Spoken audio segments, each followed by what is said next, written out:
সীমান্ত সুরক্ষার জন্য নিজ স্বার্থে যার সাথে প্রয়োজন তার সাথেই যোগাযোগ রাখবে বাংলাদেশ। এতে কে কি বলল তাতে কিছু যায় আসে না, এ মন্তব্য করেছেন জাতীয় নিরাপত্তা উপদেষ্টা খলিলুর রহমান।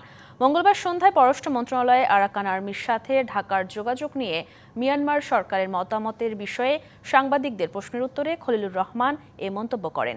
আরও বলেন, মিয়ানমার আর্মি যখন অঞ্চলটি নিয়ন্ত্রণ করত তখন বাংলাদেশ তাদের সাথেও যোগাযোগ রাখত। আবারও নিয়ন্ত্রণ নিলে বাংলাদেশ মিয়ানমারের সাথেই যোগাযোগ রাখবে। রাখাইন রাজ্যের অধিকাংশ এলাকা বিচ্ছিন্নতাবাদী সংগঠন আরাকান আর্মি নিয়ন্ত্রণ নেয় সীমান্ত সুরক্ষার স্বার্থে আনুষ্ঠানিকভাবে তাদের সাথে যোগাযোগ রাখছে বাংলাদেশ। দুই পক্ষের এ যোগাযোগের বিষয়ে গত মাসে একটি কূটনৈতিক পত্র দিয়ে নিজেদের আপত্তির কথা জানায় মিয়ানমারের সামরিক জান্তা।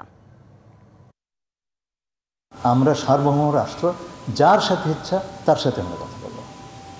কে কি বললো যায়, এই বর্ডার আমাকে ম্যানেজ করতে হবে, রক্ষা করতে হবে, শান্তিপূর্ণ রাখতে হবে। এটা একটা পোরাস বর্ডার, তো এর জন্য ওপারে যেই থাক তার সঙ্গে আমরা যোগাযোগ রাখবো।